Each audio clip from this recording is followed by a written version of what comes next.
Hola chicos, ¿qué tal? Buen día. Hoy estamos en la semana número 6, en la clase número uno. El día de hoy empezamos con el nuevo logro, por decirlo de alguna forma, como está planificado dentro del EVA, donde hablamos del tema 6 hasta el tema 10. Vamos a empezar esta semana con los nuevos temas y vamos a empezar hablando de Android, muy importante.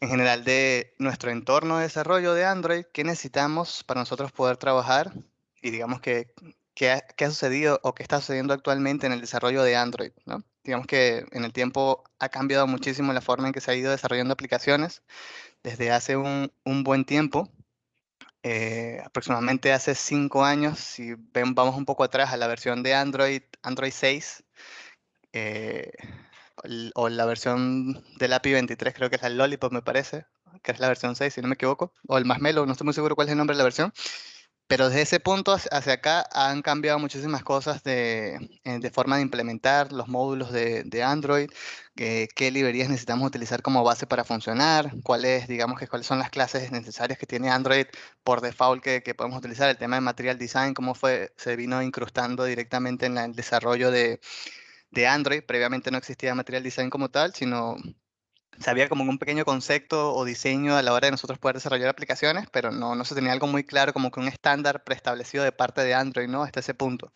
Entonces, digamos que ha ido evolucionando progresivamente, cosa que es bastante bien porque nos da una idea general de qué debería contener una aplicación y cómo debería diseñarse, tanto cuando hablamos de UI o a nivel de programación. Tenemos, digamos que bastante claro cuál sería el estándar que debemos seguir, quitando un poco también, o sea, sin dejar atrás un poco los estándares de programación en general, ¿no? Cuando hablamos de eh, patrones de diseño, cuando hablamos de temas de programación orientada a objetos, entre otras cosas, o sea, quitando esos conceptos, solo basándonos en el desarrollo de aplicativos móviles, digamos que ya ha venido plasmando un estándar. Y lo importante de todo esto es que el mismo Android lo ha documentado, tiene sus propias guías de cómo nosotros empezar a desarrollar y sus propias guías de qué es lo que debe contener una aplicación o cuáles son, digamos que esos lineamientos que deberíamos seguir nosotros para poder desarrollar una aplicación de forma correcta, ¿no? Que tenga una buena acogida, digamos que también por la comunidad de desarrollo, cosa que también es importante, ¿no? Digamos que a la hora de nosotros desarrollar una aplicación, no solo debemos pensar en lo que todos piensan a la hora de crear una aplicación, que es hacer dinero, sino también, digamos que crear aplicaciones que tengan experiencias diferenciales, que tengan una identidad y que sea un producto, digamos que diferente, que le aporte algo al mercado de las aplicaciones móviles, ¿no? No simplemente hacer algo que ya exista y cambiarle el color, ya está, ¿no? O cambiarle el nombre, pero que sea exactamente lo mismo, sino realmente algo que sea diferencial, ¿no? Digamos que algo que genere un impacto a la hora de nosotros hacer ese desarrollo, ¿no? Entonces, el día de hoy deberíamos hablar un poco acerca de este entorno de desarrollo, es lo que está planificado ni siquiera el día de hoy, sino esta semana está planificado en general, que podamos ver el tema 6 completo, donde vamos a hablar sobre este entorno de desarrollo y bueno, digamos que iniciar a programar en Android, ¿no? Entonces hay que saber qué es lo que necesitamos inicialmente nosotros para poder trabajar. Hay un par de cosas que, bueno, ya tenemos en este caso Java instalado en nuestra computadora, el JDK, SDK, todo el tema de Java tenemos ya eso instalado. Me imagino que sí, porque todos hemos hecho la actividad del examen pasado, así que deberíamos tenerlo. Creo que por allí no hay problema. Y lo segundo es descargar Android Studio, ¿ok? Entonces, sería bueno saber si todos tenemos instalado Android Studio. Creo que ya alguien por el chat dijo que no. No pasa nada. Hoy podemos, esta semana podemos tomarnos el tiempo porque es lo que está planificado dentro de nuestro cronograma, así que no pasa nada si alguien no ha hecho la descarga. ¿Ok? Entonces simplemente voy a traerme para acá la vista para que todos veamos la página de developer.android.com, que es donde se encuentra en este caso toda la documentación, sugerencias, guías, librerías, metodologías y formas de trabajo de Android como tal, ¿no? Entonces acá en la página de bienvenida de developer.android.com tenemos la descarga de Android Studio. Si se fijan acá en la parte inferior izquierda tenemos Android Studio, tenemos el tema del Play Console, cosa que vamos también a estar hablando acerca de eso el día de hoy. Me di cuenta de que muchos no tienen ni la más mínima idea de cómo funciona un aplicativo móvil en un celular o cómo se instala un aplicativo móvil, ¿no? Ya como que lo tenemos tan normalizado o digamos que es algo tan intuitivo que no se preguntan el cómo. cómo sucede eso, ¿no? Cómo, o sea, cómo se empaqueta la aplicación y cómo la reconoce y por qué y bajo qué arquitectura y bajo, digamos que bajo qué, cómo se procesa esa información en el dispositivo para luego ejecutar tu aplicación. Entonces, digamos que como es algo que ya está prácticamente como decir el oxígeno, el aire, que está allí, entonces simplemente lo veamos, ¿no? Entonces, en ese sentido, Android ha hecho un muy buen trabajo en general, Una los consulta. desarrollos. Ujú. Dígame, ¿cómo es la base de datos en un Android? Base de datos. Depende, puedes utilizar cualquier tipo de base de datos. Puedes utilizar SQLite, que sería una versión de base de datos para aplicativos móviles. O podrías hacer una base de datos externa, ¿no? Y conectarlo con Mongo o con lo que tú deseas, por ejemplo, ¿no? O puedes tener una versión de Microsoft SQL también, Studio, y con eso también podrías conectarlo, ¿no? O podrías tener simplemente enlaces a servicios externos con APIs que te permitan a ti, digamos que almacenar esa información, ¿no? ¿Por qué la pregunta? Es que Tampoco... como es diferente celular como computadora es diferente, ¿no? Son sistemas operativos diferentes también. ¿Y qué pasa con eso? Pensé O sea, que se mi utilizaba pregu- otra mi- clase de base de datos, como el SQL Server utilizamos aquí en computadora. Yo pensé que SQL también debe haber para celular.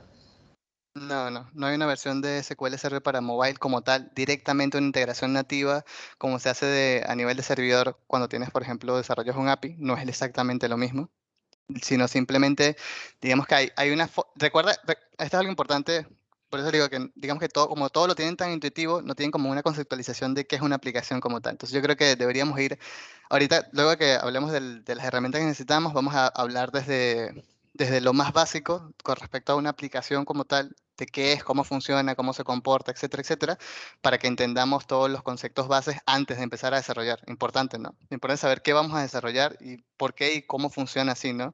Es como lo que le decía del aire o por ejemplo el internet, ¿no? O sea, muy pocas personas saben qué es el internet, cómo funciona, por qué se creó, etcétera, ¿no? Entonces, digamos que entender el porqué de las cosas es más importante que el cómo, ¿no? Eso creo que también es un concepto o algo un base que, al menos en tecnología, me parece que es muy importante y que todo el mundo obvia, ¿no? O sea, a todo el mundo le importa cómo hacer algo, pero no el por qué lo hago. Cómo lo puedo buscar un video en YouTube, leer 3 líneas de un artículo y saber cómo hacerlo, ¿no?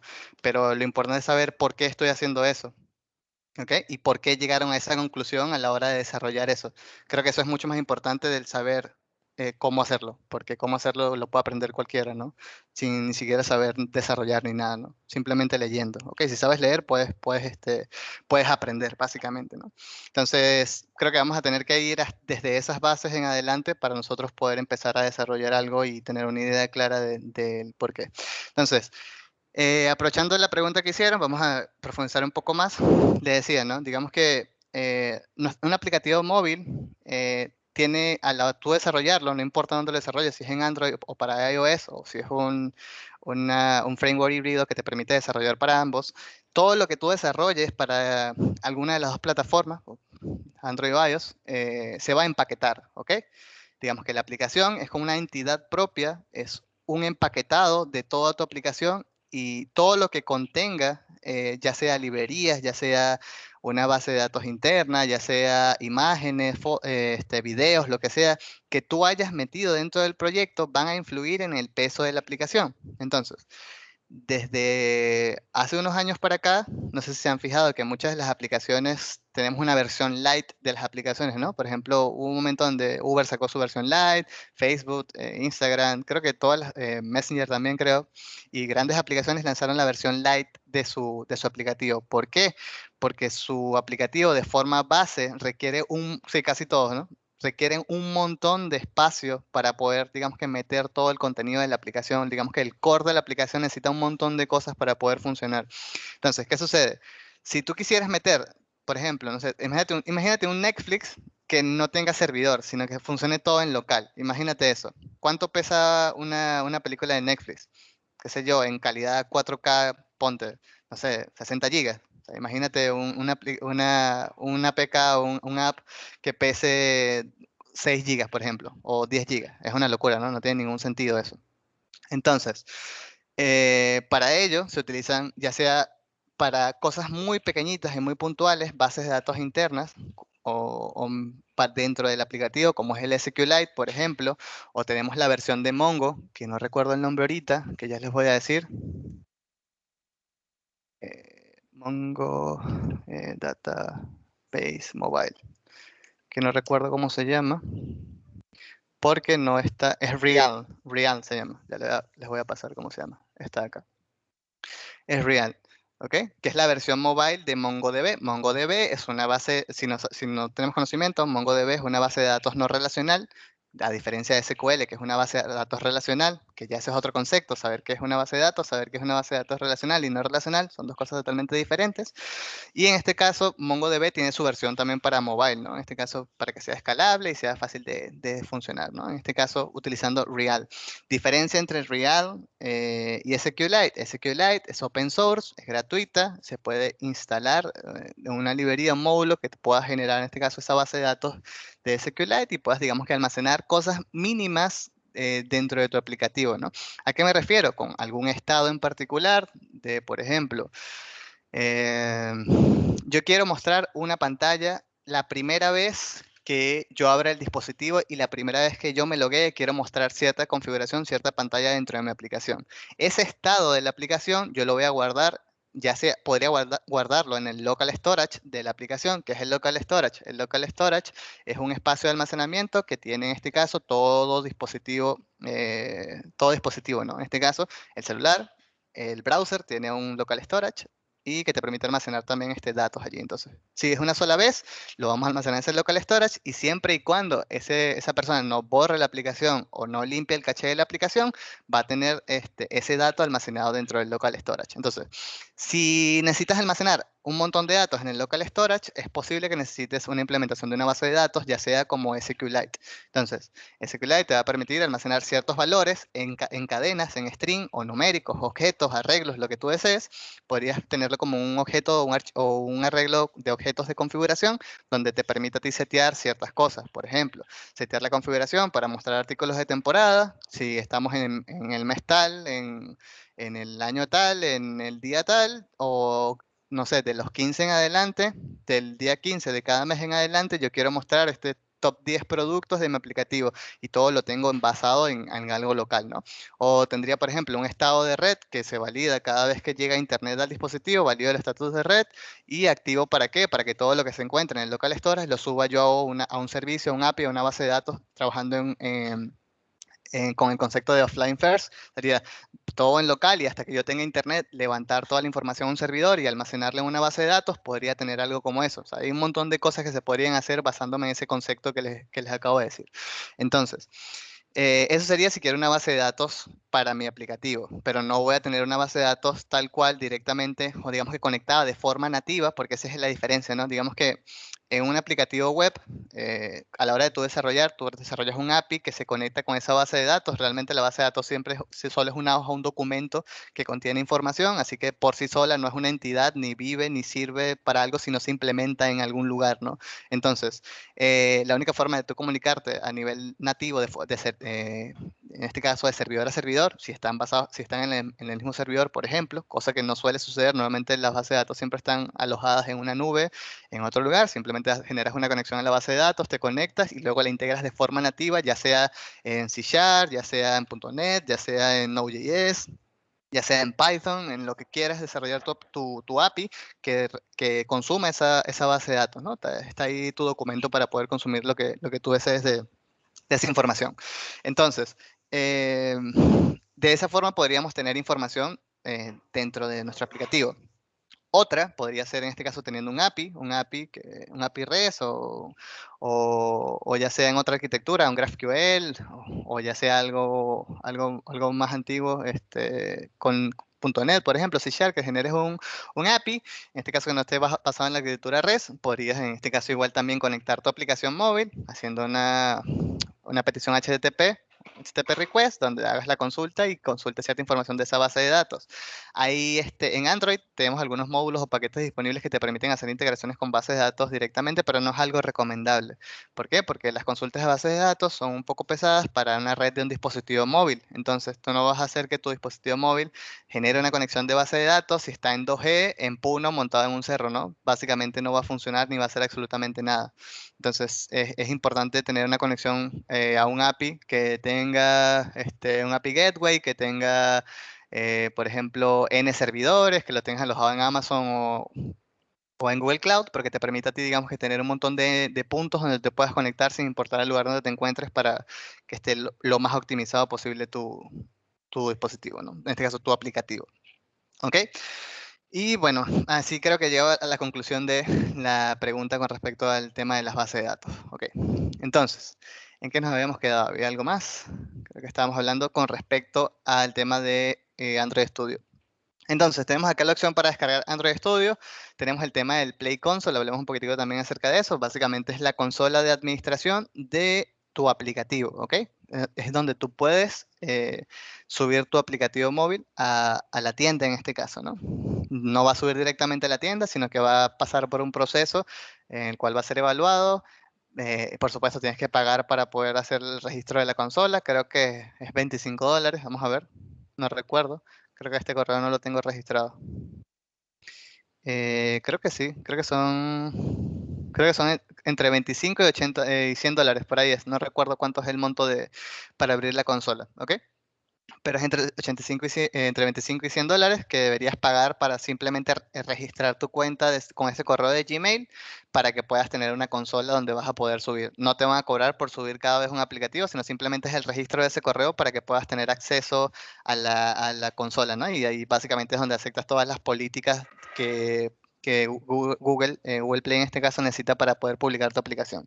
No son muchas, las políticas no son muy restrictivas, la verdad, a no ser que quieras estafar a alguien, básicamente no vas a tener ningún problema, o a no ser que quieras implementar, en este caso, un proceso de pago externo a la tienda, como no sé si han escuchado el caso por ejemplo, de Fortnite, que quiso implementar su propia pasarela de pago interna dentro de la tienda de Apple, por ejemplo, algo así, ese tipo de políticas que digamos que están intentando no utilizar los procesos de pago de la misma plataforma son restrictivos, es decir, no puedes subir un producto que tenga un pago y que ese pago, a no ser de que seas un e-commerce, por ejemplo, a no ser de que seas una tienda de ropa, no sé, seas Nike, Adidas, etcétera, que no te cobran directamente por Google Pay. En este caso, si estás en otro país que no es Perú, que aquí Google Pay no se usa, bueno, podría ser que te obligue, dependiendo de las políticas del país, porque esa es otra cosa.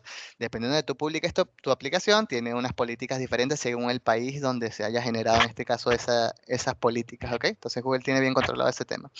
Entonces sí es importante saber que hay que tratar de cumplir con todas estas políticas para que puedan publicar tu aplicación. El proceso de publicación de una aplicación, pues estamos hablando de esto en este momento, suele ser entre 7 y 15 días. La primera vez, al menos hablando de Android, es súper súper rápido. En este caso, el proceso de publicación, 7 a 15 días para que te pase la versión beta. Y luego que el alfa es inmediato, se tardará como media hora en publicarse para que puedas añadir algún usuario en el alfa. En el beta son creo que 2 días, 48 horas para que se publique en el beta, y después de la versión beta a la versión productiva, que es la que ya verán, todos lo verán en la tienda, sin necesidad de añadir un correo para que digamos que puedas ver esa versión del aplicativo o usuarios de prueba para ver el aplicativo. En la versión productiva te toma entre 7 y 15 días dependiendo de qué tipo de aplicación sea y dependiendo digamos, si has roto alguna de las políticas, porque es posible que hayas desarrollado algo que en tu cabeza esté todo bien, pero realmente para Google no lo esté, ¿no? Entonces, en Android es mucho más rápido este proceso de publicación comparado con iOS. En iOS, digamos que sí se toman la delicadeza de revisar un montón de cosas de tu aplicación. No tienen el código fuente, Android tampoco, sino que tienen como una versión de tipo de ingeniería inversa, de descompilado de APK. Cuando tú generas tu archivo ABB o tu archivo APK, que la ABB contiene ambas arquitecturas de 64 y de 32 bits, y el APK tiene la versión de 64 por default, pero tú puedes tener un APK que tenga solo la versión de 32, ¿no? Ahí depende de cómo lo quieras exportar. Hablando de eso por la última pregunta que habíamos hecho en el examen anterior. Entonces, dependiendo de la opción exportación, tienes ahí las versiones disponibles y que automáticamente el Google Play, a la hora de abrir, en este caso, el usuario, según el país en que se encuentre y el dispositivo que tenga, le va a cargar por default la versión que sea compatible solo con su dispositivo, ¿ok? No es que va a haber 15 versiones de la misma aplicación y va a tener que seleccionar según la que, a ver cuál le funciona, ¿no? Sino que automáticamente Android se encarga de listarle la que es compatible con su dispositivo. O si no, le va a decir, no sé si le ha pasado alguna vez que han intentado instalar alguna aplicación y le dice que no es compatible con este dispositivo, ¿no? Digamos que simplemente tú también a la hora de publicar puedes seleccionar con qué dispositivos o qué versiones de Android va a ser compatible tu aplicación, aparte de lo que ya tú seteas a nivel de desarrollo, ¿no? Cuando creas el proyecto y todo lo demás. Y bueno, aparte el tema de países y todo esto para la publicación, ¿ok?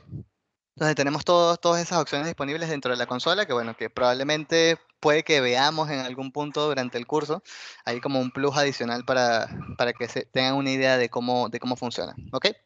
Entonces, hablando un poco de las herramientas, tendríamos el Android Studio. Si yo le doy clic a descargar, bueno, me va a abrir esta ventana donde me va a llevar al Android Studio. Los que no hayan visto Android Studio o no sepan qué es Android Studio, simplemente es un IDE de desarrollo que te da un entorno completo para poder trabajar y desarrollar aplicativos en Android, ¿no?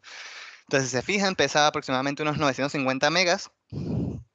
Es lo que el peso en general, pero cuando le instalas pesas un poco más, será como unos 3 gigas aproximadamente. Lo que necesitan disponible para poder instalar. Si vemos aquí mismo en la documentación, bueno, tenemos una idea de cómo se ve el IDE, esta es la ventana de performance, donde está viendo la memoria que consume la red y el CPU que consume esa aplicación. Tenemos algo interesante que añadieron, no sé qué tan reciente será esta implementación, no recuerdo, pero tendrá ya creo que un par de años este Visual Layout. Anteriormente en algún punto que recuerden no estaba, así que sí añadieron esto. No es tan reciente, pero sí lo añadieron, que está bastante bien que tenga un editor visual, para, al menos para las personas que están comenzando a trabajar o tal vez algunos UX designer o UI designer que tengan experiencia simplemente diseñando y no programando, pueden hacer pantallitas y generar, digamos que, sus vistas sin mayor complicación, cosa que también es bien importante.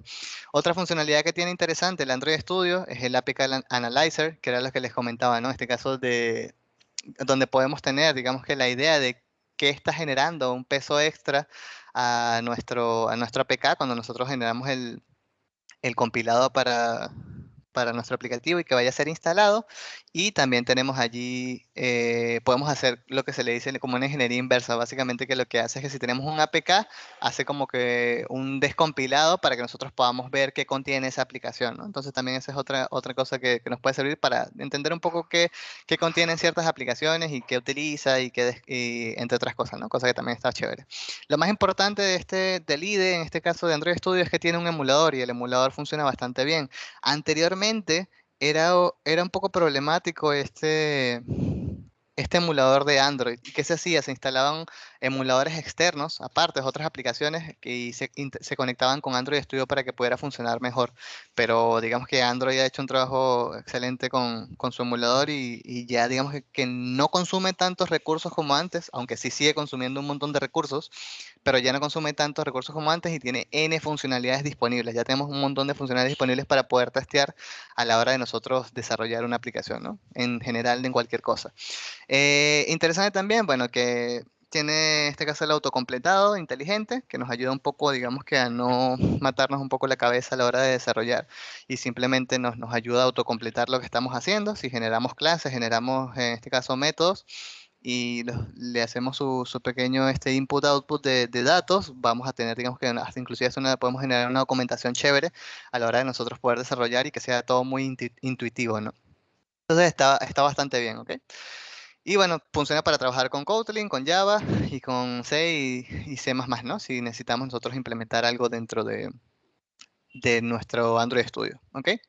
El tema de los builds también es interesante, todo se maneja con Gradle en este caso y digamos que la herramienta principal para el buildeo de nuestra aplicación y que nos va a permitir a nosotros generar, digamos que múltiples variantes con diferentes dispositivos de un mismo proyecto, ¿no? Podemos tener variantes de varias versiones de Gradle según el sistema operativo que vayamos a utilizar de Android, ¿no? Según la versión del sistema operativo que queramos utilizar.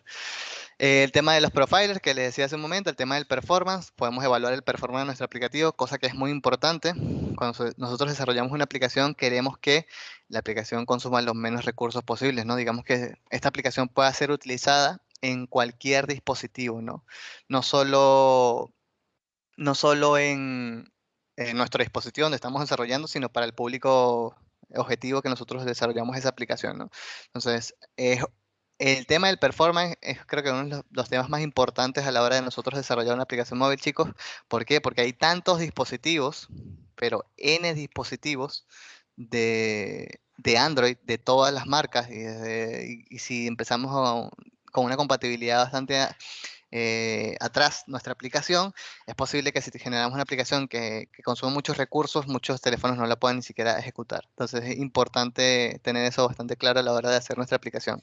Que sea lo más minimalista o simple posible, que no, que no sobrecargue muchos recursos, que no tengamos procesos en ejecución o loops o procesos recurrentes o temas de recurrencia dentro de nuestro aplicativo. Sería lo ideal no tocar nada de eso para que nuestra aplicación sea simple pero funcional, ¿no? Que genere, digamos que el impacto necesario y las opiniones adecuadas de nuestra aplicación. A ver, Josué comentaba, dice, con el tema de la compatibilidad, nosotros como programadores tenemos que hacer varias versiones en caso para algunos dispositivos, o el mismo Android se encarga de eso.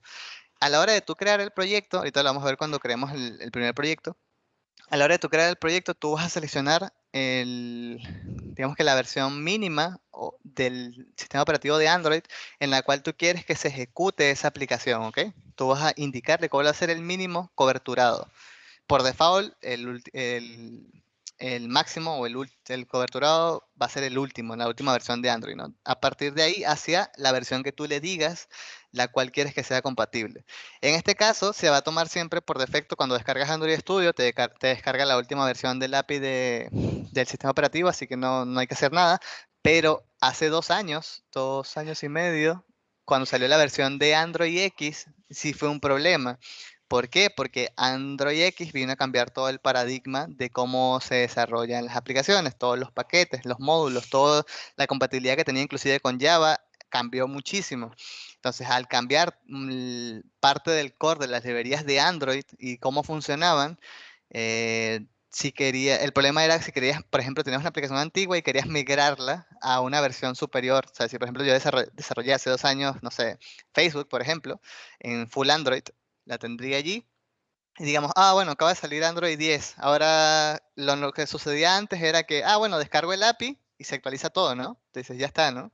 Es como que hagas un pull a un repositorio. Haces git pull y ya todo bien, ¿no? Hace rebase de todo, se sobrescribe. No. Entonces, ahí si tienes una aplicación antigua, en ese momento tendrías que modificar absolutamente todo. Entonces, ya a partir de esta versión de Android X, eso no sucede, o en teoría no debería suceder. Simplemente si desarrollas una aplicación este año y el año que viene desarrollas, bueno, quieres hacer una actualización grande de la aplicación y vas a subirla, simplemente lo que va a actualizar es el API y ya está, ¿no? Se actualiza el API, el Gradle y murió, ¿no? No tienes que hacer más nada para poder desarrollar. Entonces, no vas a tener varias versiones de tu aplicativo para varios dispositivos, sino simplemente vas a indicarle una versión de sistema operativo compatible mínima y de ahí en adelante deberías tú cerciorarte de que funcione correctamente. Si a la hora de tú hacer las pruebas de validar, te das cuenta que no sé, en el modelo Lenovo tal, tal, en el modelo LG tal, tal, y en el modelo, qué sé yo, Samsung Galaxy S10 tal, tal, versión tal, este modelo tal, no funciona por X motivos, no sé, si estás creando una aplicación que trabaja con Bluetooth y ese dispositivo y la implementación que tú hiciste es para Bluetooth 3.0, por ejemplo, y esos dispositivos no las tienen, simplemente tú tienes que limitarlo dentro de la consola para que no le liste tu aplicativo a esos dispositivos, básicamente porque no funciona. Entonces, ¿para qué vas a listarle un aplicativo que no va a funcionar? Entonces, eso hay que cerciorarse, pero eso ya depende de ti. O sea, tú tienes que testear que tu aplicativo funcione en la mayor cantidad de dispositivos posibles, ¿no? ¿Ok?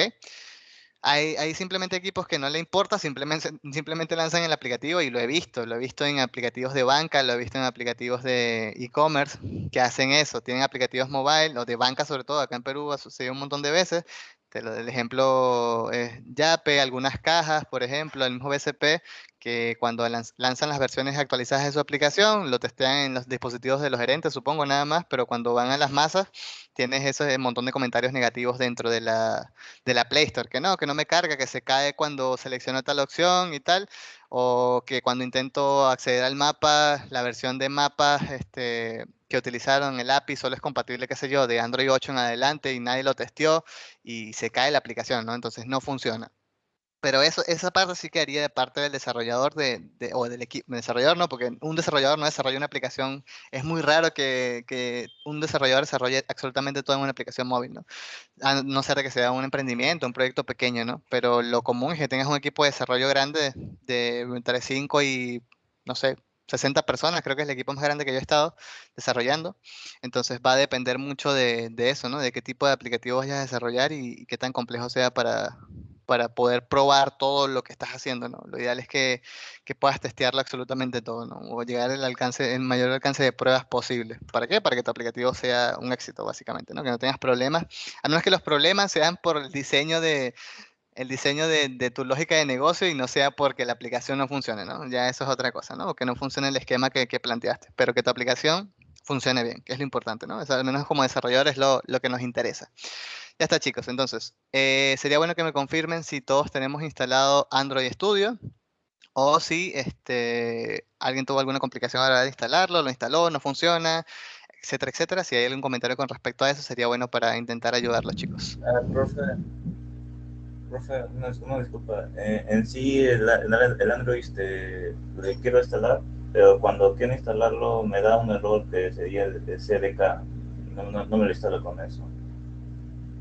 Te dice, ¿qué te dice? Que no es compatible con... Ya, me Sí, estás dejando un poco sordo. No sé si te dice que no es compatible el SDK con qué, con Windows, con Mac, mm, con...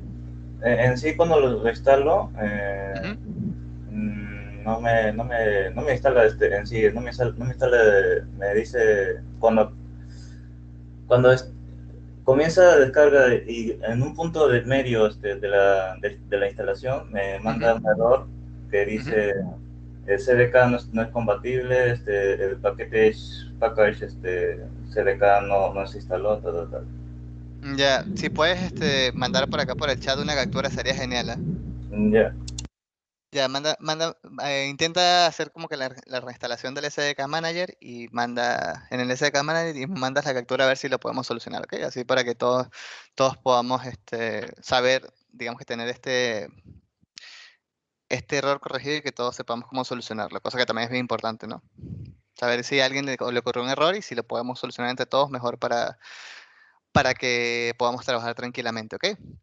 Acá, antes de continuar, se me había olvidado comentar un poco acerca de los requerimientos mínimos del sistema que necesita Android Studio para trabajar. Actualmente son súper altos si los comparamos con sus versiones antiguas, que te decía que con 512 podía funcionar. Ahora digamos que Android se puso un poco más realista y ya te dice realmente lo mínimo que deberías tener para poder trabajar cómodamente, ¿no? Con menos RAM y con menos, bueno, con espacio sí o sí lo necesitas, pero con menos RAM vas a poder trabajar, pero sinceramente va a ser insufrible, ¿no? Va a ser muy, muy difícil que puedas trabajar tranquilamente porque va a estar súper lento todo, ¿no? Entonces te va a costar inclusive testear tus propias funcionalidades que estás haciendo. Entonces, te exige sí o sí, bueno, Windows de 64 bits. ¿Por qué te dice 64 bits? Porque bueno, son 8 GB de RAM. Recordemos que 32 bits solo es compatible hasta 4 GB de RAM, ¿ok? Entonces solo por eso ya sabemos que la arquitectura de tu PC debe ser de 64 bits de Windows 10 o Windows 8 te recomienda. Bueno, Windows 8 no sé quién tendrá, pero Windows 10 o Windows 11 también es compatible, que es la versión que yo tengo. ¿Ok? Te dice también que necesitas una arquitectura de un procesador que sea 64 o de 32 bits, cualquiera de las dos, de segunda generación, Intel Core, cosa que es mentira, con Intel Core 2 de segunda generación no corres ni buscaminas, ¿ok? Entonces es como que la versión que te recomienda, pero imposible que corras en un Intel Core base Android Studio, se te va a crashear durísimo. Y tienes, en este caso, también te dice que es soportado por AMD, importante lo que dice AMD CPU soporta con Windows hypervisor, ¿ok? Solo lo soporta si tenemos el hypervisor activo en Windows. ¿Por qué? Porque el emulador necesita, en este caso, poder montar, digamos que tiene como su propia capa virtualizadora, el emulador, para que pueda ejecutarse.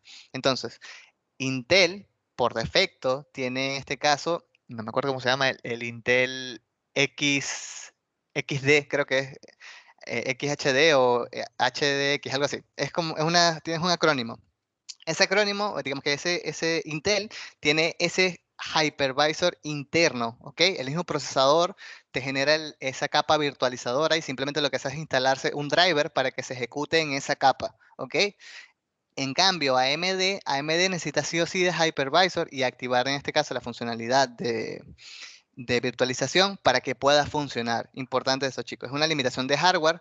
Bueno, no es una limitación, sino simplemente es otra forma de ejecutar exactamente lo mismo. Va a funcionar exactamente igual, va a correr igual de rápido o igual de lento. Va a ejecutar exactamente igual si tienes Intel o AMD, ¿ok? Entonces ahí no vas a tener ningún problema. Solo que sí o sí tienes que tener activado el tema del Hyper-V de AMD, ok. En Windows deberías instalar la característica de Hyper-V para que pueda funcionar, ok. Importante. Porque si no, igual cuando lo instales, si intentas instalar lo que dice el Intel XHD, no sé cómo se llama, sinceramente, tenemos que buscarlo para verlo ahorita cuando veamos el SDK Manager, ahí sale. Eso no se te va a instalar. ¿Por qué? Porque tienes un procesador AMD, básicamente porque tu arquitectura no lo soporta, ¿ok? Importante saber eso, chicos, ¿ok? Tenemos el tema de los 8 GB de RAM o más, importante el más, yo creo que deberían ponerlo en negrita, porque realmente consume muchísima memoria el emulador. Con ciertos procesadores y en ciertas versiones de Windows 10 o Windows 11, en algunas versiones consume muchísima RAM, pero muchísima. O sea, el emulador, si no lo capas, te puede consumir hasta 32 GB de RAM fácilmente, sin hacer absolutamente nada. Entonces, lo bueno es que ahora puedes caparlo en el mismo Android Studio, te permite a ti, como que digamos que setearle una RAM máxima que puede consumir, ¿ok? Entonces eso sí es importante, chicos, que lo tomen en consideración, que si van a trabajar con Android Studio y su equipo no es tan potente, eh, simplemente solo dejen abierto el Android Studio y trabajen solo con eso. Olvídense de ver videos, de escuchar música o hacer otra cosa, porque realmente el equipo le va a demandar mucho y va a estar totalmente colgado a cada rato. Cada vez que quieran compilar algo se le va a colgar al equipo y obviamente no queremos trabajar así porque perdemos mucho tiempo, ¿no? Luego tenemos el espacio, bueno, requiere mínimo 8 GB de espacio, le decía que eran como 6, pero como 4, pero es un poco más, ¿por qué? Por el emulador. El emulador puede pesar hasta 4 o 6 GB de espacio de almacenamiento, así que sería bueno que si van a trabajar o van a crear un nuevo proyecto, tengan allí al menos unos 15 gigas de almacenamiento, creo que sería suficiente para que puedan trabajar. Y bueno, habla de la resolución mínima del monitor, de tu PC, que sería de 1280 por 800, que bueno, básicamente hasta una máquina de lotería puede ejecutar eso, ¿no? Entonces es un monitor regular cualquiera, ¿no? Cualquier procesador ya tiene soporte a 1080, si no me equivoco, así que no creo que haya mucho problema, ¿no? Máximo o como mínimo 720, que es esa resolución, ¿no? Resolución de 720, pero en escala un poco más cuadrada. Entonces, sería bueno, aprovechando que hablamos un poco de los requisitos mínimos, yo sé que todos no tenemos, inclusive puede que algunos no tengan ni siquiera computadora, es normal que eso pueda suceder, estamos en Latinoamérica, así que no pasa nada, chicos, pero sería bueno saber si alguien tiene un equipo que no cumple con estas características o que ha probado, ha instalado Android Studio y se ha dado cuenta de que no ejecuta bien su, el entorno. Sería bueno saberlo, chicos, para tomarlo en consideración, porque, como les digo, no todos tenemos un buen equipo, ¿no? Profe, ya envié el error que me manda. Chévere, ¿lo mandaste por el chat? No, más arriba, más arriba. Ah, ya, Primero, ahí está. ya, vamos a leer los comentarios, que no he leído ningún comentario hasta el momento. La BIOS puede ser, a mí también me pasó lo mismo y configuré la BIOS. Sí, importante lo que dice Luis, es importante configurar, en la BIOS hay una opción para habilitar el tema del Hyper-V. En Intel se hace directamente, se dice Virtualization TXT, creo que dice algo así. Es la opción, en casi todas las BIOS tiene ese mismo nombre. O si las tienen en español, creo que dice simplemente virtualización, me parece. En mi caso era BTM. Exacto, o tienes ese BTM en Intel y en AMD tiene otro nombre, no recuerdo cuál es el nombre. Sí, era BTM. BTM, déjame un segundo para decirle cuál es el nombre en AMD. AMD Enable virtualization, a ver.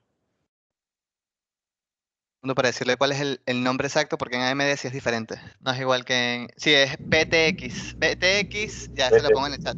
Es BTX/AMD-B. Así le sale, creo, me parece. En la BIOS.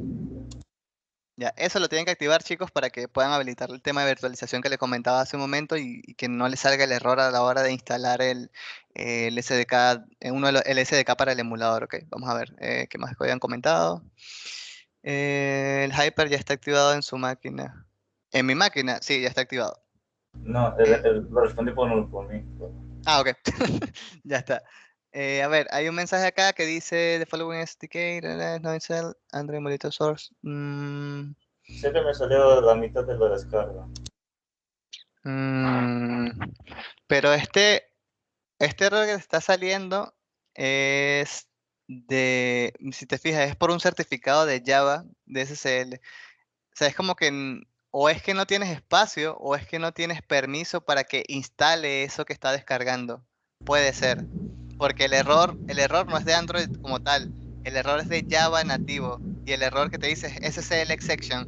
SSL es el protocolo que utiliza de comunicación para poder hacer la conexión a la descarga. Entonces puede ser que no tengas permisos para poder instalar ese paquete. Porque ahí parece que se descargó y quería instalarlo. En sí también lo hice como me instaló como dice Roger. Raro, Igualmente. porque yo creo que deberías abrirlo como administrador e intentar nuevamente, porque no No, es un error de instalación ni nada. en sí este me lo abre como administrador y normal, pero cuando quise hacer este proyecto, Ujú. me pide con el CDK y ahí me tuve que instalarlo manualmente, pero igualmente no me salía, o sea, me salía errores. Ya, ya vamos a buscar a ver cómo podemos solucionar eso, ¿ok? Vamos a hacer una búsqueda rápida de mi amigo Google, a ver si tenemos una solución para ese detalle, ¿ok? A ver por qué podría salirte eso. Mm, a ver qué es lo que dice, vamos a buscarlo. Buscarlo con ese error específico, porque es javax.net SSL exception, ¿no? SSL exception. A verlo. Mm, mm, a ver qué comenta la people por acá. Sí, dice que la solución es ejecutarlo como administrador. Es la solución para poder arreglar ese problema. Sí, Así que si no se ejecuta como no, administrador, sí se ejecuta como administrador, pero no lo instala el CDK. ya, el detalle es que tu administrador, esto es otra cosa, es un concepto digamos, de políticas de Windows, pero tu administrador que te diga que tu usuario tiene permiso de administrador puede ser un poco fake, así que yo revisaría los permisos de las carpetas, Sí, porque si tú no has configurado nada, Windows hace lo que quiere en ese sentido. sí, Entonces, tienes que validar que yo, realmente tenga permisos para instalar en las carpetas de Java o de yo Android, en ¿no? En sí, este caso. no configuré nada de lo que sería para los permisos. En sí está Mm. formateado casi todo lo que hice antes. Ya, entonces probablemente sea el usuario que estás utilizando que, como te digo, los permisos son fake, ¿no? Te dice que tienes permiso, pero realmente no. Entonces yo revisaría en las carpetas de Android, verificaría en el propiedad de seguridad, verificaría si tiene permiso, ¿ok? Ya. Chequéate a ver. Pero sí, parece que es un problema de permisos. A ver, acá hay otro mensaje. Esto es lo que comentaba, ¿no? Dice, con el tema del hypervisor, dice Android Emulator En Hypervisor ese necesita el momento, driver, ¿no? sí, en ese momento no lo tenía activado. Después de Mm, que lo revisé, ahí activé el Hyper, ujú. igual me salió. Ya, ya. Ya, lo que pasa es que tú activaste el hypervisor, pero necesitas el driver del hypervisor. Ya, o sea, ya activaste, digamos que en la BIOS, Sí, pero aparte hay la configuración del hypervisor, pero de Windows como tal. ah, sí. Ya, ese es el pequeño detalle. Ya, ya les voy a decir dónde lo van a configurar, ¿ok? El tema del hypervisor. Es una funcionalidad aparte de Windows como tal. que se tiene que instalar. Creo que por default no está. A ver si está por acá. Feature. Creo que está en inglés esto. No recuerdo. A ver. Un segundo. Características de Windows. Activar y desactivar características de Windows. Ya, y le va a salir esta ventanita de acá y van a ver, digamos que las características de Windows avanzada. Yo creo que no lo tengo activado. Voy a revisarlo igual. No estoy seguro si lo tengo activado. ¿Por qué? Porque yo tengo varias máquinas virtuales en este equipo y en algunas no son compatibles con Hypervisor, ¿ok? El VMware no me deja activarlo, pero vamos a chequearlo. A ver, a ver, a ver, a ver. Características multimedia, acá no es, framework. Tiene que salirse una carpeta diciendo Hypervisor. Sí, debería salir por acá, pero no la veo. Un segundo, a ver. Un segundito para ver. Oh, ya va, ya va, ya va. Claro, es que a mí, ¿saben por qué no me sale? Porque yo tengo la versión de Windows 11 y la versión de Windows 11 no tiene características avanzadas todavía. Sí, Entonces lo que ha es- pasado, lo que pasa en mi PC en particular es que hereda todas las características de la versión de Windows 10 que ya yo tenía instalado. Entonces yo no puedo instalarla acá ni modificarla porque no existe esa característica dentro de Windows 11, al menos hasta el momento, hasta que tengan su versión, como decir, Pro, entre comillas, que es la que te habilita todas las características de Windows. Entonces lo que hizo mi PC fue simplemente heredarlas. Pero acá en características de Windows debería, si lo tienen en español es características de Windows, si es en inglés es feature Windows, creo que sale, así tal cual.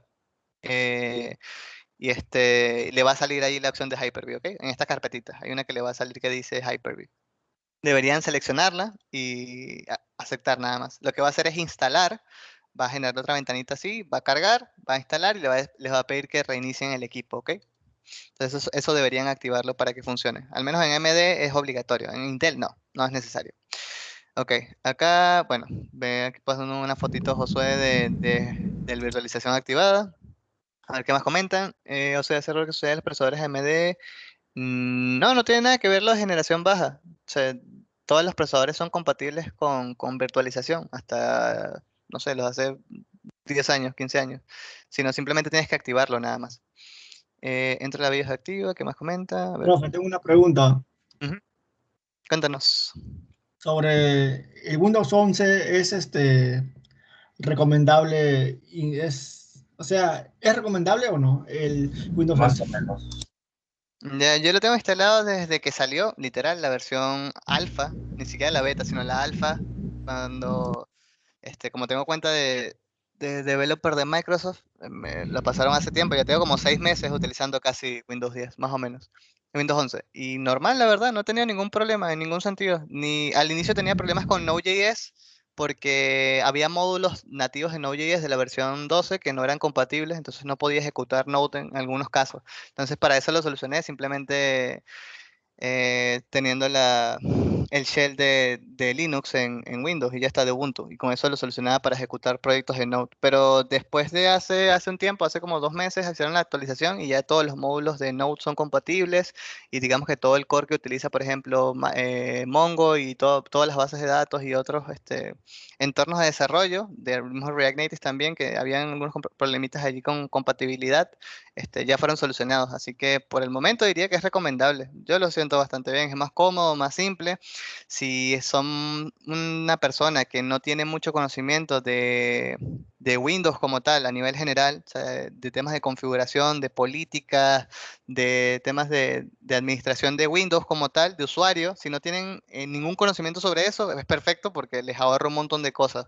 Pero si son una persona que tiene experiencia en la gestión de políticas o gestión de usuarios de Windows, puede ser un poquito problemático porque cambia un montón de cosas, ¿no? Entonces ahí como que le mueve absolutamente todo de lugar y los comandos siguen siendo lo mismo por PowerShell, así que no tiene ningún problema y va a seguir funcionando correctamente. Pero digamos que sí puede ser un gran cambio para alguien que esté acostumbrado al manejo de Windows 10 como tal o Windows 7, porque Windows 10 heredó todo eso de Windows 7, ¿no? En caso de Windows 11 cambió todo, todas las pantallas son diferentes. Entonces sí es importante que tengamos un conocimiento general para entender cómo funciona.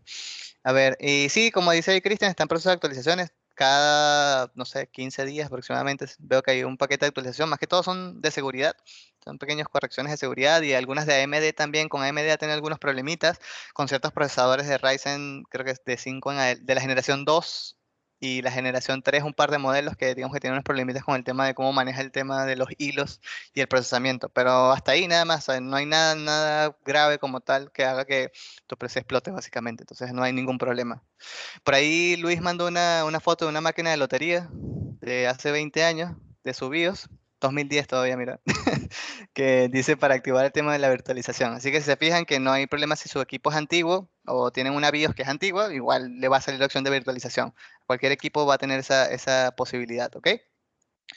A ver, ¿qué dice Eric? Dice, para mí no es recomendable ya que no dan soporte de drivers más actualizados. Pero no sé, es que hay ciertos equipos que Bueno, digamos que o sea, no le da soporte a un montón de cosas, siendo sinceros, pero bueno, ya esos son para los usuarios que son simplemente usuarios finales, ¿no? Como que no son gente de IT que sabe cómo instalar drivers, que sabe cómo buscar los drivers, cuáles son compatibles con qué versión y cómo hacer fixeos allí, digamos que meter mano para que eso funcione, ¿no? Entonces ahí sí hay problemas para simplemente usuarios finales que no tienen conocimiento, sí hay problemas, pero una persona que es de IT no debería tener ningún problema para trabajar con eso, pues, porque buscar un driver e instalarlo lo puede hacer cualquiera, ¿no? Entonces, pero en este caso Windows ya lo hace automático, así como para ayudarte con ciertas cosas. Yo tenía problemas con mi entorno mi tarjeta de video y algunos entornos para capturar pantalla, tener más de un monitor, etcétera, y yo mismo lo he solucionado con un par de guías y ya está, ¿no? Pero entonces ese es el detalle, ¿no? Aún tiene esos problemitas.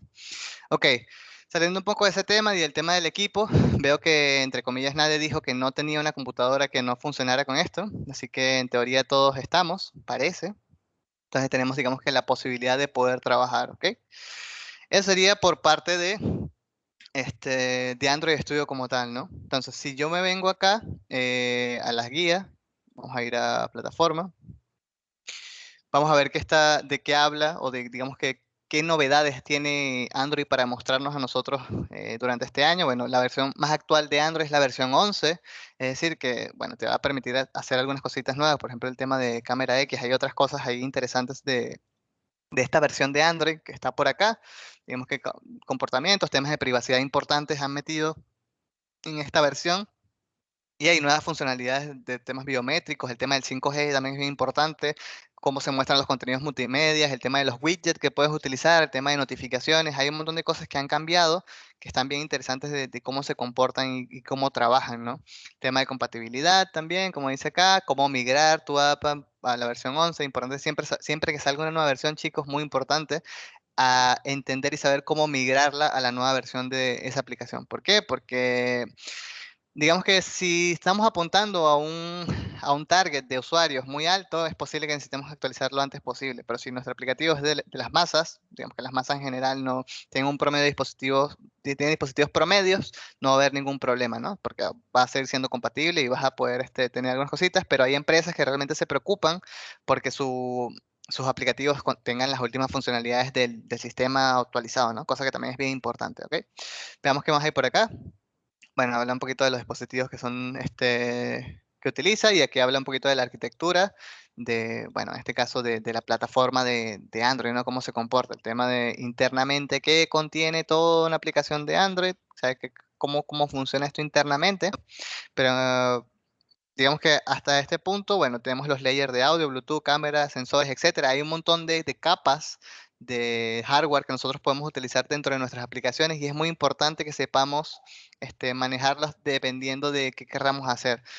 Actualmente hay muchos proyectos de IoT, de inteligencia de las cosas que están por allí bien interesantes para desarrollar, cosa que sería bueno que le echen un ojo porque el futuro es hoy, chicos, probablemente.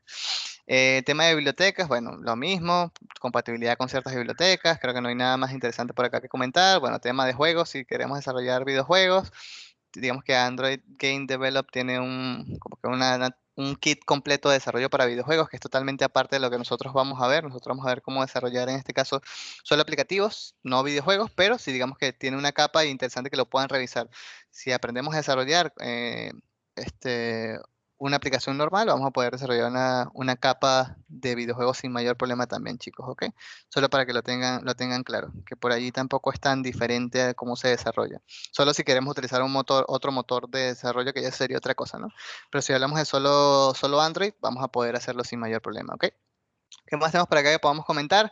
Tenemos acá documentación. Hay un montón de documentación, chicos, que pueden revisar. Android les provee un montón de info, inclusive videos de cursos, creo que por aquí estaba, ¿no? En esta de acá, que les muestra algunos cursos disponibles también. Vamos a buscarlo para que sepan que aquí está, en la misma documentación de Android se encuentra. Así que sería bueno que lo busquen. Creo que era por acá en Docs. Por acá, guías de diseño, esto no.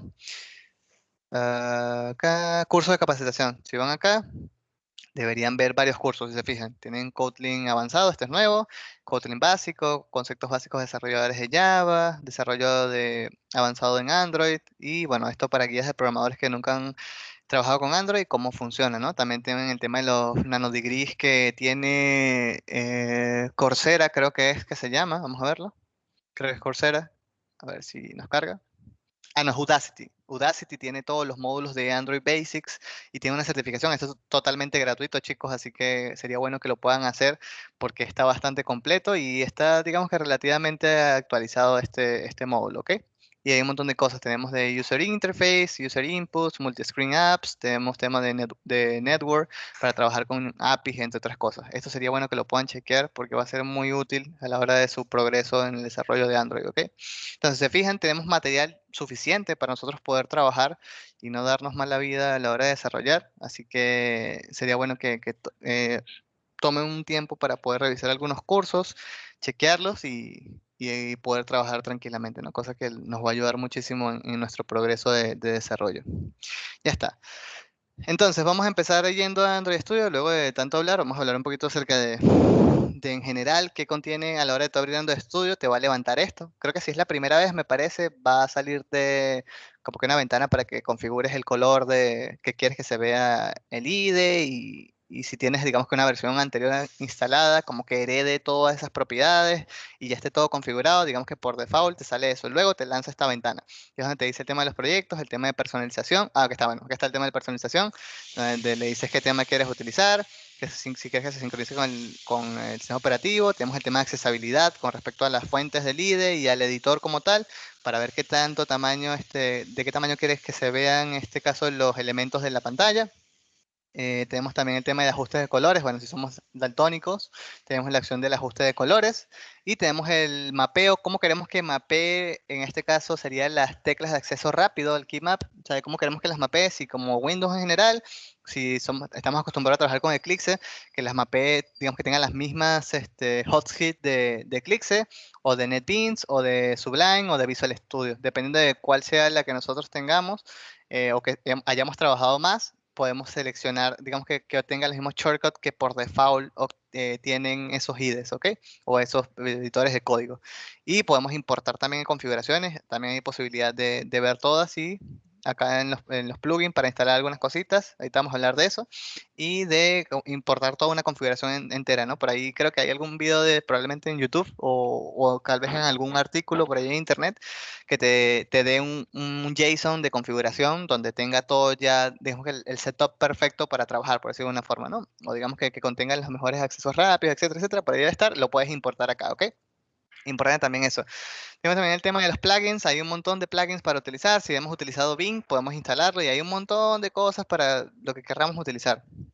Tenemos de Flutter, tenemos, bueno, el Gradle viene por defecto instalado, Kotlin también tiene por defecto instalado, pero tenemos aquí un montón de plugins que podemos instalar para, bueno, cambiar un poquito también la forma visual y algunos kits automáticos. En este caso, por ejemplo, la conexión que les decía que antes no funcionaba correctamente el emulador. Tenemos el Genymotion, que es un emulador también, para poder conectar el Genymotion con Android también y Android Studio y poder trabajar, ¿ok? Entonces ahí tenemos más o menos una idea. Bueno, acá me están lanzando una utilización de Kotlin, aprovechemos el back y lo instalamos. Y bueno, acá te da también, para que aprendas Android Studio, cómo funciona y todo esto. Tenemos acá una guía completa, una guía de inicio, demos de algunas pantallas, algunos videos también para que veas cómo navegar por la interfaz. Cosa que es bien importante en este caso para Android Studio, que puedan ustedes manipular casi todo a través de la interfaz hace que sea muy simple. O sea, si tienen dos formas, ¿no? Va a depender mucho de su manera de trabajar.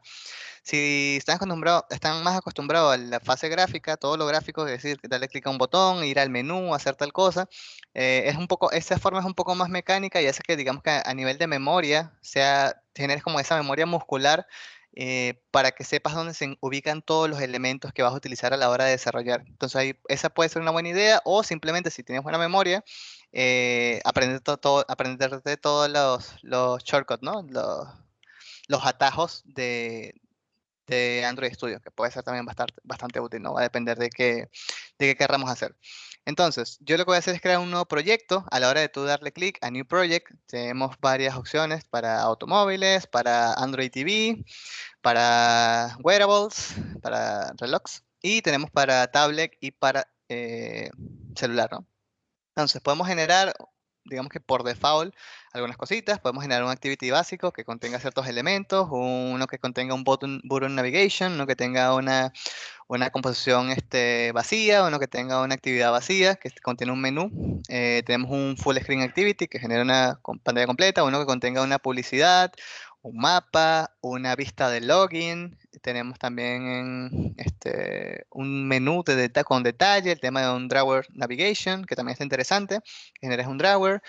Uno de un response activity, tenemos el de configuración, también una vista de configuración, tenemos el de una pantalla que tenga scroll, uno que tenga unos tabs incluidos, un fragment o un view model que esté vacío también, o que quieras añadir código nativo en C++, ¿no? También tienes la posibilidad. ¿Ok? Entonces, dependiendo de cómo quieras iniciar tu proyecto, vas a tener la posibilidad de empezar con cualquiera de estas cosas. En nuestro caso, vamos a empezar con un empty activity, una actividad vacía, ¿ok? Entonces, yo voy a generarlo, me va a pedir que le coloque un nombre. En este caso, yo le voy a poner la semana y la clase que es de hoy. Vamos a poner sesión 1, vamos a poner semana 6.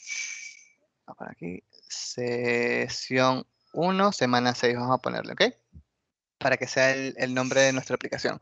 A la hora de yo crear esta actividad, me pide que en qué lenguaje lo voy a desarrollar yo. Si voy a trabajarlo en Java, lo voy a trabajar en Kotlin. Por el momento vamos a trabajar con Java, luego vamos a trabajar un poquito de Kotlin en algunos de los ejemplos que vayamos haciendo, ¿ok?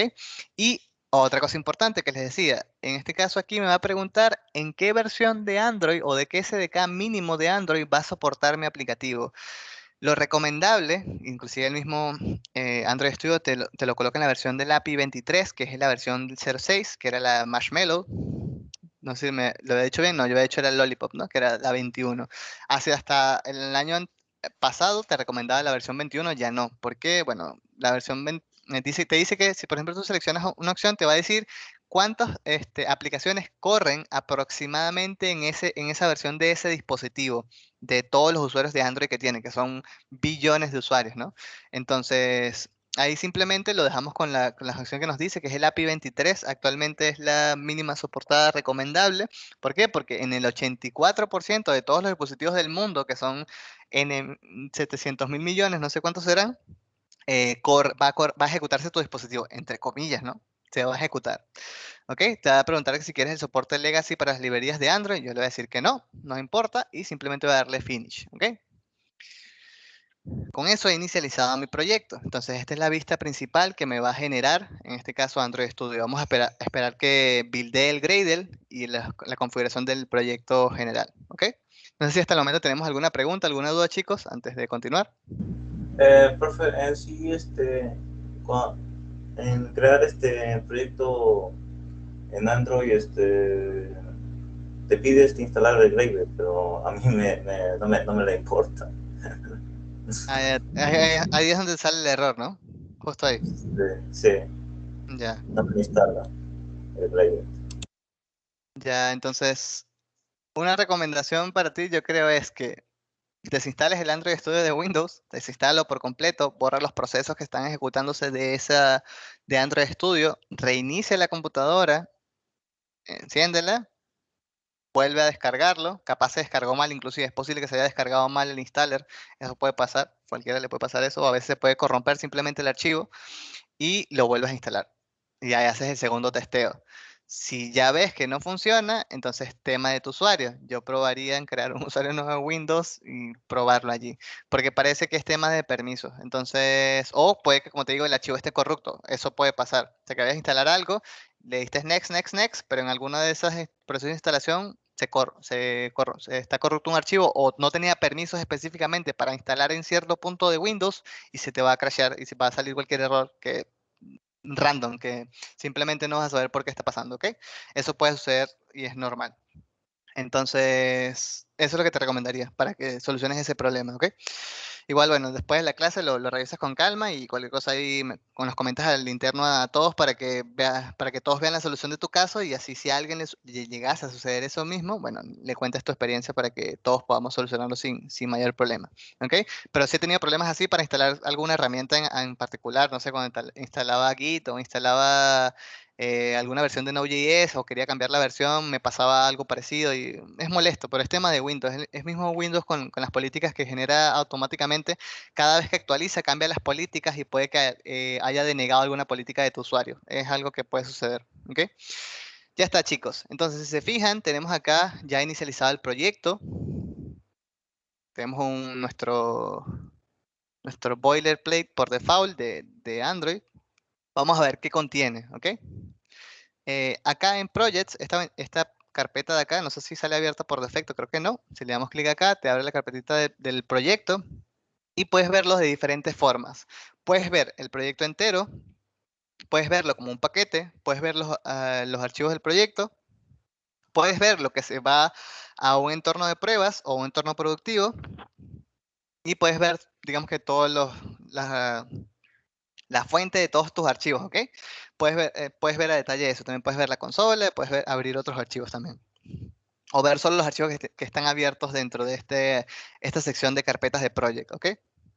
Entonces, si vamos a trabajar directamente en los activities, vamos a ver simplemente en Android acá, vamos a ver que tenemos el Java y tenemos en este caso el, la activity que está en ejecución o que estaría en ejecución en tal caso de que mi aplicación se ejecutase en este momento, tendría esta activity con el nombre que yo le he indicado. Por default le pone un nombre que es com.example.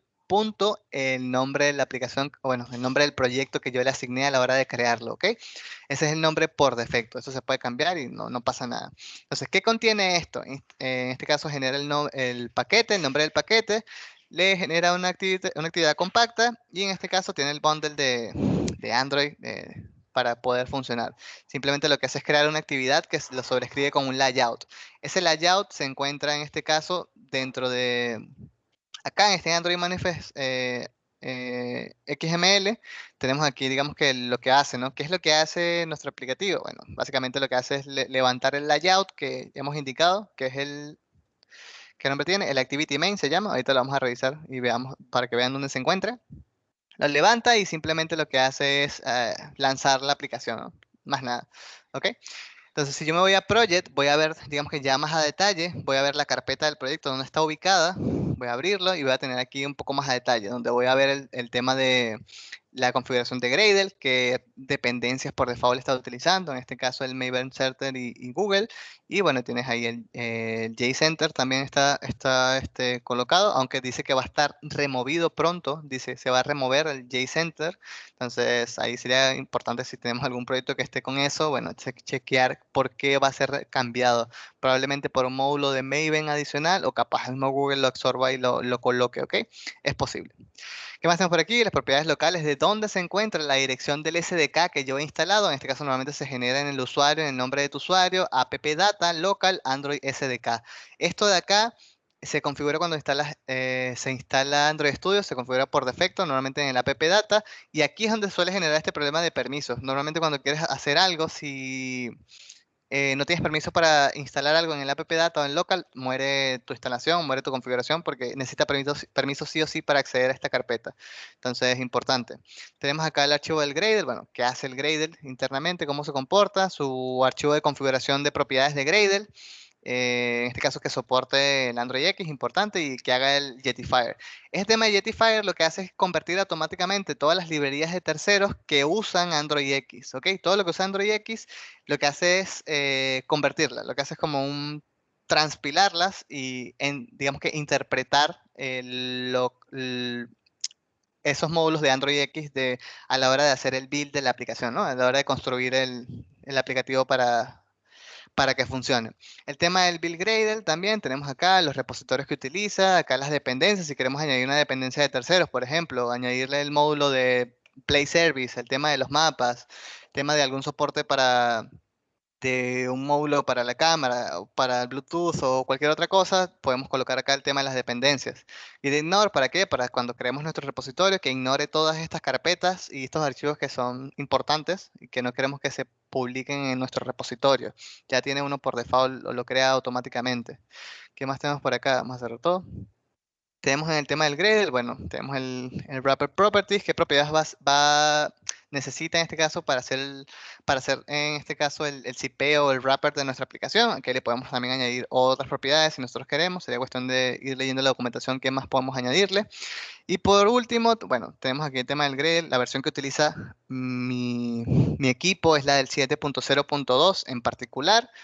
Va a depender en este caso de que tengamos nosotros en nuestro equipo instalado y qué soporte queramos darle a qué versión de Gradle. Cada versión de Gradle tiene sus pros y sus contras, y ahí sería cuestión de que ustedes lo revisen y que realmente se den cuenta de que funcione el proyecto que están ustedes trabajando. Normalmente esto puede ser un problema para proyectos ya creados y que ya tengas todo instalado, una versión de Gradle en tu dispositivo y quieras traerlo a tu equipo y empezar a trabajar allí en un proyecto ya hecho.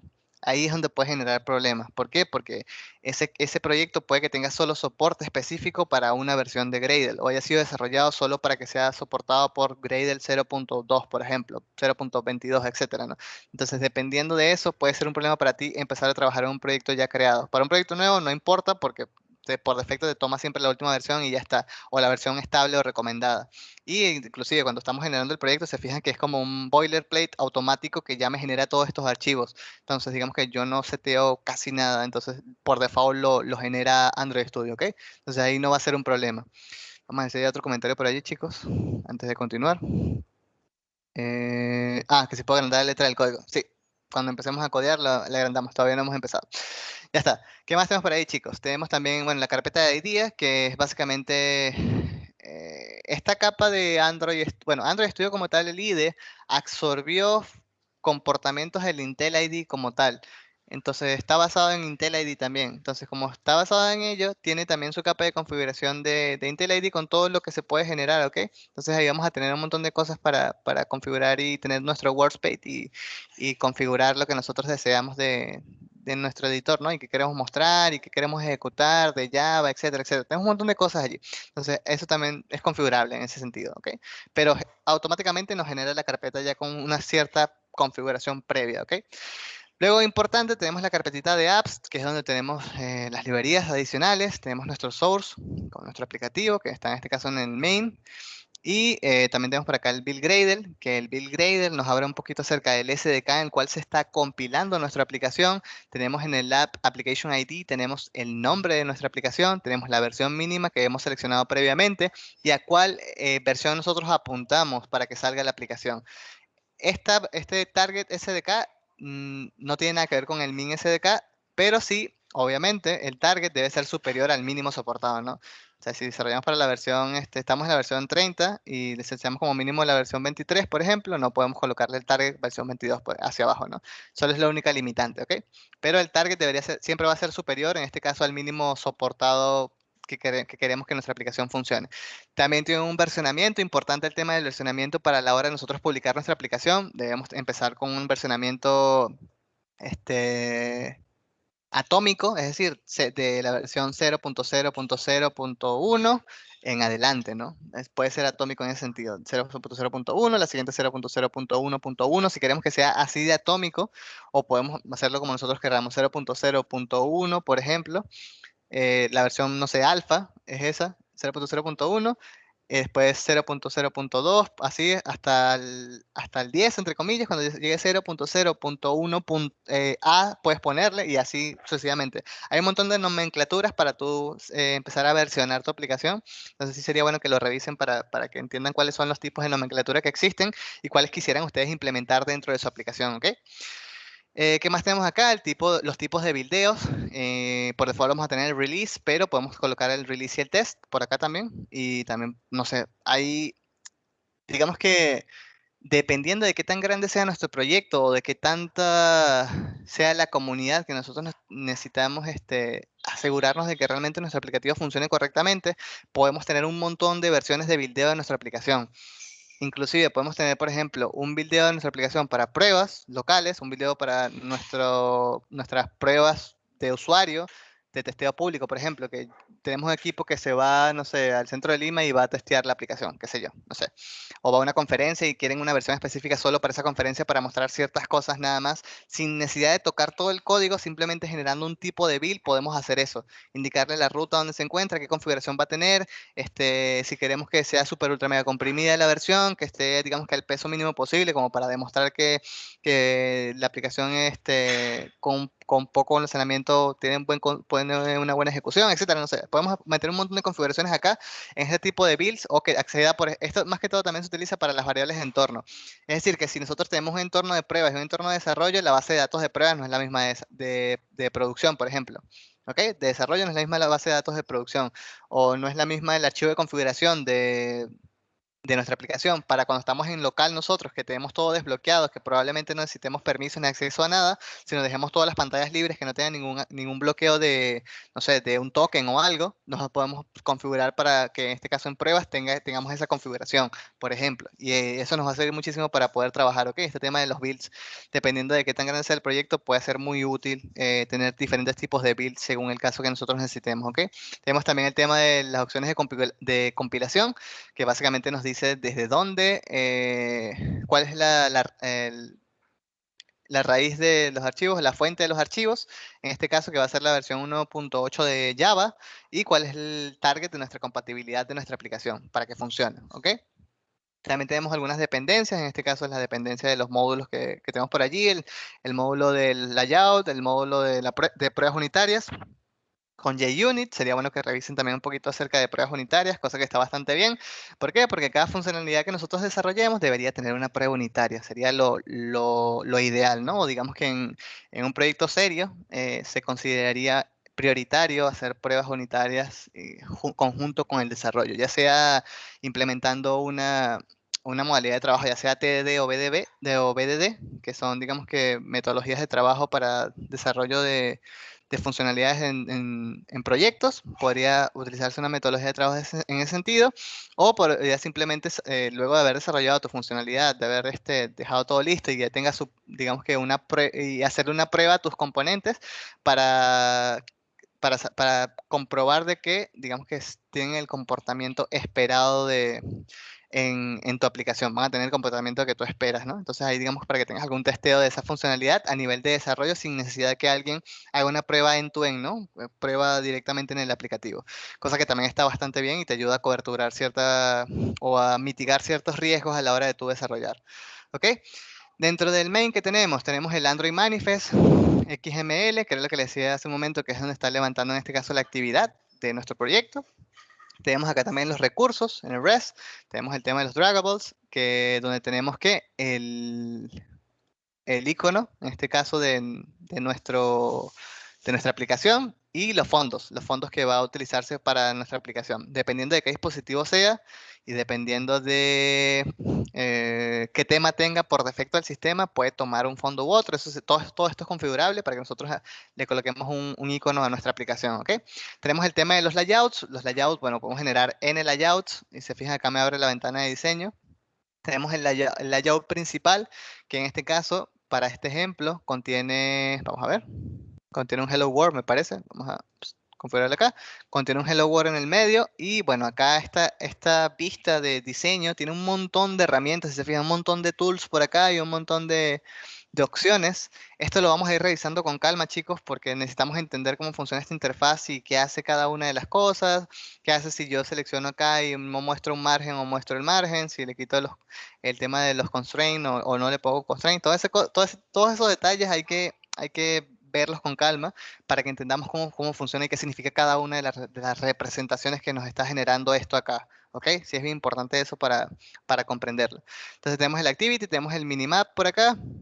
que tenemos en este caso cómo se va a ver cuando se lance la aplicación, que se lanza y tenemos la versión redondeada y la versión normal. Bueno, aquí se ve igual, pero en teoría deberíamos tener una versión que sea con el icono redondeado y una con el icono cuadrado, porque eso depende del sistema. Y acá tenemos simplemente para cada resolución, para resolución media, pequeña, grande, extra grande, etcétera, ¿no? Tenemos también aquí el tema de los values, donde se configuran los colores que va a tener nuestro aplicativo.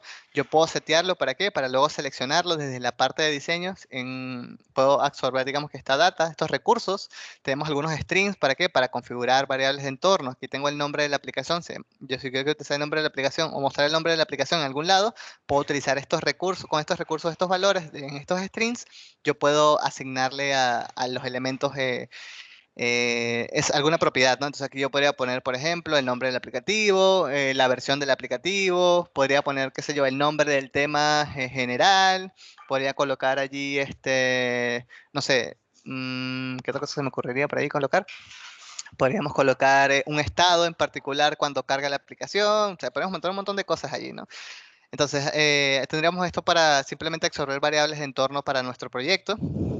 No muy, digamos que, digamos variables de entorno para el usuario, cosas bien simples, ¿no? Cosas para mostrar en interfaz que te permitan a ti, digamos, que tener acceso rápido a estas propiedades sin tener que estar escribiendo una por una. Es decir, algo que te permita escalar. Si haces una funcionalidad que va a colocar, por ejemplo, el nombre de tu aplicación en 40 componentes diferentes, en 40 lugares, 40 pantallas. Si tú tienes que cambiar ese nombre, ya dices, bueno, ya yo no quiero colocar el nombre de mi aplicación, ahora quiero que mi aplicación tenga otro nombre, o quiero cambiarlo por, o sea, un título genérico para todos, pero no necesito removerlo. O sea, no vas a tú vas a tener que ir a 26 componentes y cambiar solo ese texto, cosa que puede ser muy molesta. Entonces, si tenemos un archivo de configuración como esta y un valor de entorno de configuración para el proyecto, simplemente lo cambio acá y se cambia en todos los lugares. ¿Ok? Entonces, esa es la idea de este archivo. Tenemos también los temas, bueno, los temas que podemos utilizar, tanto para el color primario como para el color secundario. Tenemos aquí algunos colores que absorbe en este caso de Material, de los componentes de Material. Los está utilizando en este caso por defecto y bueno, está tomando el color morado como el color por default de nuestro proyecto, ¿ok? ¿Qué más tenemos por aquí, chicos? Bueno, los valores cuando tenemos el modo oscuro también, por acá, que son más claros para que digamos que por default no se nos rompa un poco el app, sino que tengamos que una configuración para el modo oscuro también, cosa que ahora es bien importante. En mi caso yo utilizo muchísimo el modo oscuro, hasta en Windows, se fijan, en Windows está todo en modo oscuro también, porque hace que te canse menos la vista, ¿no? ¿Qué más tenemos por allí, chicos? Por acá en el Java, importante, vamos a tener el main activity, donde tenemos, digamos que la clase extendida para que genere la actividad de nuestra aplicación. Ya cuando tenemos N pantallas, bueno, hay que hacer algunas modificaciones por allí para modificar estas activities. Cuando tenemos una aplicación de una vista, que es muy raro, muy extraño que tengamos una aplicación que solo tenga una vista, siempre vamos a tener un árbol de navegación que va a contener N pantallas, ¿ok, chicos? Entonces allí es importante visualizar y entender un poco cómo funciona el tema del navigation en Android y todos esos detalles, ¿ok? Entonces, a nivel general, hemos revisado todo. Nos faltaría la carpeta de test, que tenemos acá una prueba que simplemente tiene un assertion que valida que se genere el paquete con el nombre que nosotros le hemos indicado y que compile, básicamente, ¿ok? Hace una pequeña prueba básica simplemente para comprobar que el aplicativo funcione. Entonces, creo que a nivel general hemos visto todo lo que contiene un proyecto base de Android y qué hace cada uno de los archivos. Era bueno o importante entender eso antes de comenzar para saber, digamos, que tener una idea más o menos clara de dónde se encuentran cada uno de los archivos, qué contienen, qué hacen los archivos y a partir de ahí ya empezar a trabajar y modificar y digamos que empezar a codear y trabajar con nuestro aplicativo de Android, ¿no? Cosa que va a ser bien importante para todos, chicos, ¿ok? Así que nada, no sé si tenemos alguna pregunta, alguna consulta hasta el momento de lo que hemos ido comentando antes de cerrar la sesión del día de hoy, que ya son 2:30. Así que sería bueno que si tienen algún comentario o algo, sería bueno que comenten, chicos.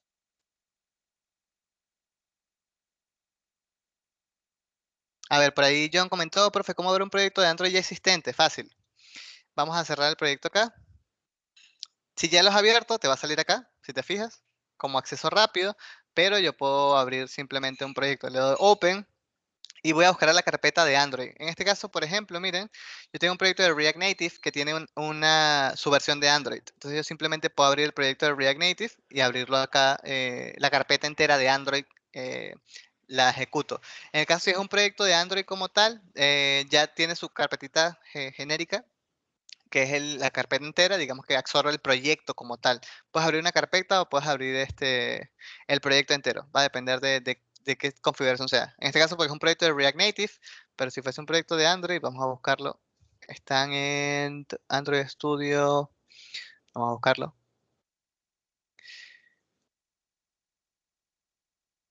Vamos a buscarlo por acá. Android Studio Projects. Es una carpeta de Android, si te fijas, completa, ¿verdad? Simplemente buscas la carpeta de Android del proyecto y ya está. Con eso deberías tener la ejecución. Y simplemente lo abres y ya está. Te abre lo que teníamos previamente. ¿Qué más comentan por allí? Después de ahí sale un archivo de Android Project, algo así. Ajá, todo claro. Está interesante, en la práctica lo entenderé mejor. Sí, en la práctica vamos a ver un montón de cosas. Lo ideal es que tengamos un poco más claro qué contiene una aplicación de Android. Hay muchas cosas, muchos conceptos que no hemos hablado, que son bien importantes, como el tema del SDK, cómo manejamos el tema del SDK, lo que debemos instalar para el emulador. Creo que eso lo vamos a dejar para la siguiente clase, chicos, para el viernes, creo que es. Ahí vamos a ver complementando un poco lo que hemos hecho el día de hoy y vamos a trabajar en esta aplicación, bueno, este ejemplo que hemos creado de nuestra aplicación. Vamos a ir trabajando un poquito en una interfaz y vamos a ir testeando las herramientas que nos proveen en este caso para poder trabajar Android, ¿ok? Que hay un montón de cosas, chicos. Cosa que va a estar bastante bien para poder trabajar con el tema del designer de acá, con el design, con todos los elementos que tenemos acá, cómo situarlos en pantalla, que se funcionen correctamente, que se ubiquen como querramos, etcétera, ¿no? Tenemos un montón de, esta paleta de componentes la absorbe del material design. Entonces está bastante bien. Si no queremos darle una identidad propia a nuestra aplicación, es bastante simple, pero si queremos tener una identidad propia, vamos a tener que codificar y estilizar nuestros componentes por nuestra cuenta, cosa que también vamos a aprender porque es importante que cuando tú generas un producto, creas un producto, tenga una identidad propia y que viva por sí mismo, ¿no? Que no dependa en este caso de una librería, por ejemplo, como Material Design. Pero ya eso va a depender del tipo de proyecto y el enfoque que nosotros tengamos para desarrollarlo, ¿ok? Entonces, nada, chicos, creo que lo vamos a dejar por acá el día de hoy. Vamos a cerrar la clase por aquí. El día viernes estaremos viendo un poco más de las herramientas, de la interfaz de Android Studio. Vamos a empezar a hacer un par de componentes y vamos a testearlos, verlos cómo quedan en pantalla, ver dónde se colocan las propiedades y todo lo demás, ¿no? Cuáles son las propiedades que utilizamos para estos componentes. Creo que por ahí podemos comenzar para ir progresando un poco en este curso. ¿Ok, chicos? No sé si hay algún comentario, alguna consulta, alguna pregunta antes de finalizar. No, profe, en sí me interesa más la aplicación, por que me funcione. Vas a tener que hacer la pruebita que te dije e intenta instalarlo. Sí, lo voy a intentar. Voy a intentar. Chévere, chévere. Chévere, porque sí o sí necesitamos Android Studio para poder trabajar. A ver, profe, así como en la web existe HTML y CSS, en Android, ¿qué lenguaje existe? Existe Java, joven Franco. Solo existe Java. Vamos a trabajar con Java y tiene sus propiedades y su forma de colocar las propiedades, ¿ok? El tema de estilos tiene una forma particular también de colocarse. Así que nada, es tal cual, Java nada más. O Kotlin, ¿no? Pero sigue la misma sintaxis de Java. Entonces sí es importante, chicos, que por eso les decía con respecto al tema de Java. Bueno, creo que a ustedes no se los dije, sino hay otro curso que tengo también que está empezando de este mismo curso, pero de otra sección que está comenzando el ciclo. Entonces, también se los he dicho, ¿no? Que es importante que tengamos bastante claro el uso de Java, porque de aquí en adelante solo vamos a trabajar con Java. No es que CSS, que HTML, no, eso, eso no existe, ¿no? Si acaso XML, porque y ni siquiera, porque es simplemente el lenguaje de etiquetas que utiliza para hacer el tema de layout, pero hasta ahí. El resto es Java, así que sí necesitamos tener buen conocimiento de Java para poder trabajar. Ok, chicos. ¿Alguna otra pregunta? ¿Algún otro comentario para cerrar el día de hoy? ¿O ya tienen hambre y quieren irse a almorzar?